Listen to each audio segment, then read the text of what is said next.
Pilihannya dua, mencintai yang pantas atau mencintai yang tidak pantas. Terserah. Kalau dia tidak mau mencintai yang pantas, maka dia akan mencintai yang tidak pantas. Buktikan aja, buktikan. Yang enggan untuk mencintai orang-orang yang pantas dicintai. Nggak mau mencintai kepada sahabat, nggak mau cinta kepada ahlul bait, nggak mau cinta kepada aulia, nggak mau cinta kepada solehin, begitu. Maka dia dihukum. Akhirnya cintanya yang cinta sama pemain bola, yang terobsesi dengan penyanyi, yang terobsesi dengan orang-orang lainnya yang nggak pantas dicintai, begitu. Terus Nabi juga bilang, jangan jadikan rumah kalian itu la taj'alu buyutakum kal qubur. Jangan jadikan rumah kalian kayak kuburan. Bagaimana kayak kuburan? Nggak ada sholatnya di dalamnya. Sehingga laksanakan tuh sholat di dalam rumah juga.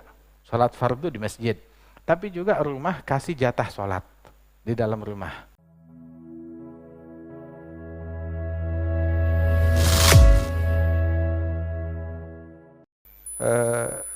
Berkata para ulama, para sahabat Rasul sallallahu alaihi wasallam, "Lau abadallaha rajulun ma baina rukun wal magam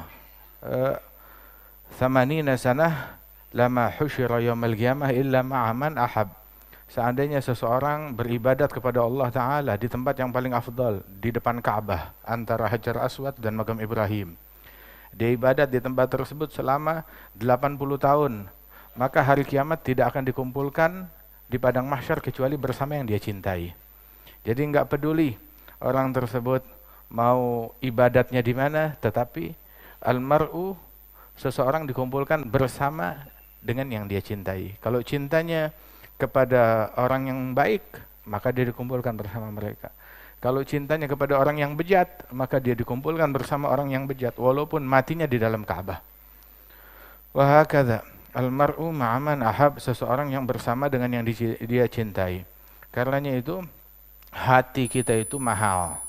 Maka jangan diisi kecuali yang orang-orang yang berharga, yang pantas untuk kita letakkan di dalam hati kita.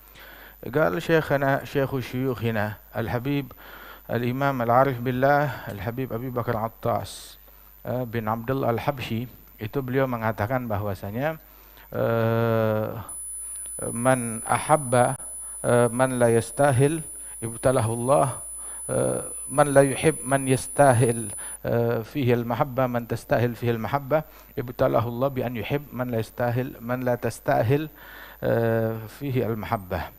Barang siapa yang mencintai orang yang tidak dia tidak mau mencintai orang yang pantas, maka dia dihukum oleh Allah dengan mencintai orang yang nggak pantas untuk dicintai.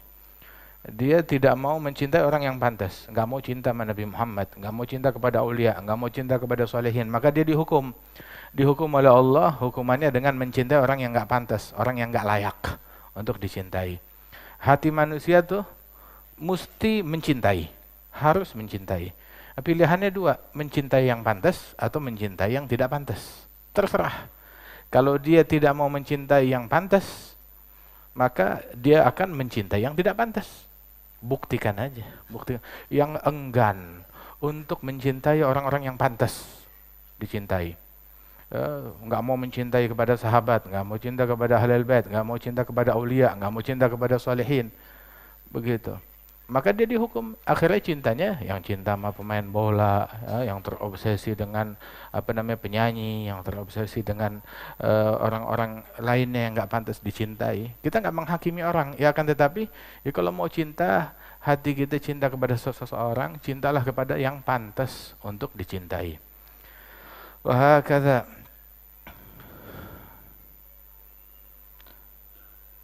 Masya Allah. Rasul sallallahu alaihi wasallam, kecintaan kepada beliau adalah agama, adalah din. Di sini dalam hadis yang berikutnya ini disebutkan sebuah hadis menunjukkan akhlaknya Nabi Muhammad yang diriwayatkan oleh Imam Muslim.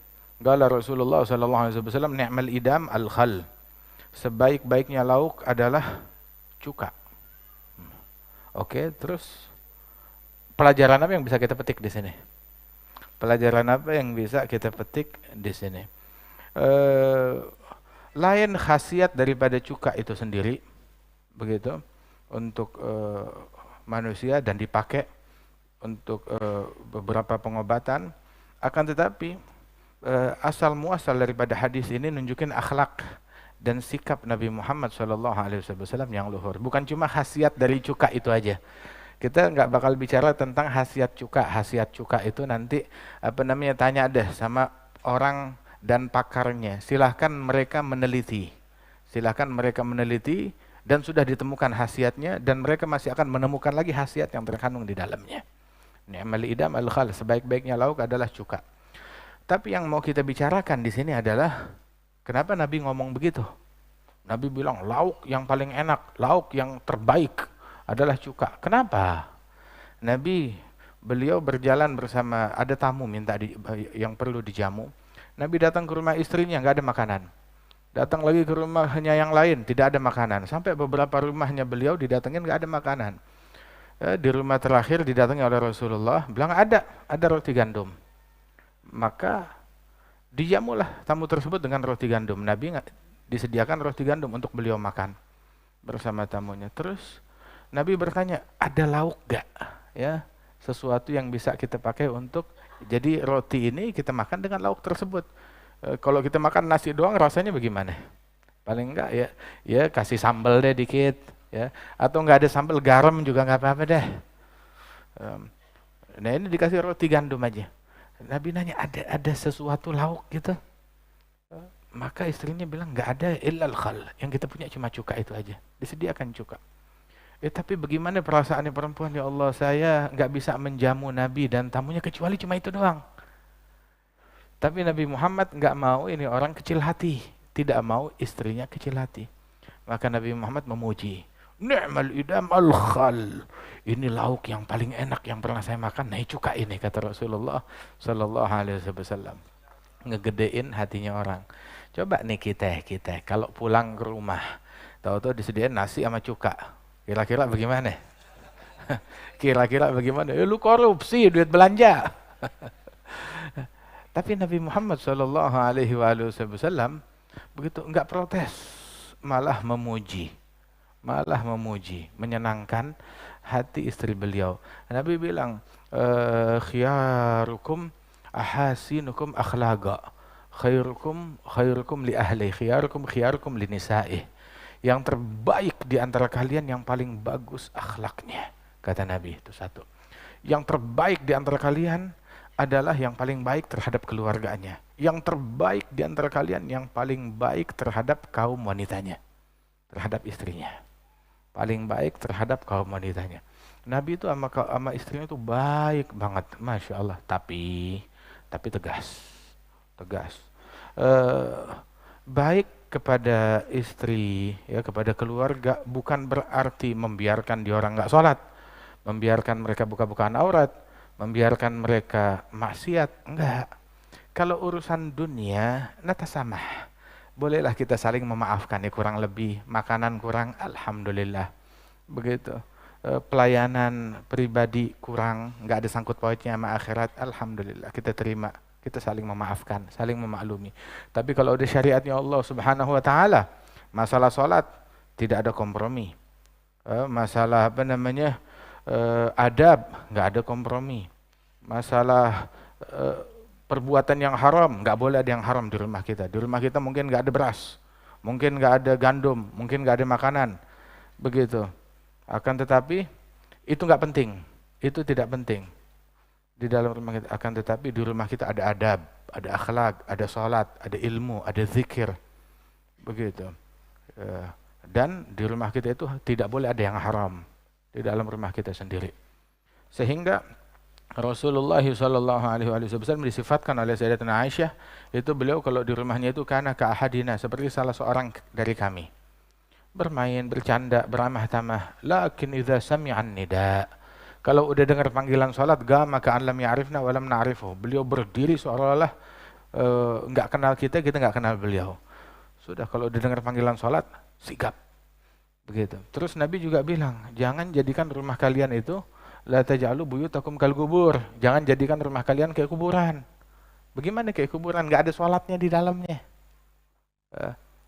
Sehingga laksanakan tuh salat di dalam rumah juga. Sholat fardu di masjid. Tapi juga rumah kasih jatah sholat di dalam rumah.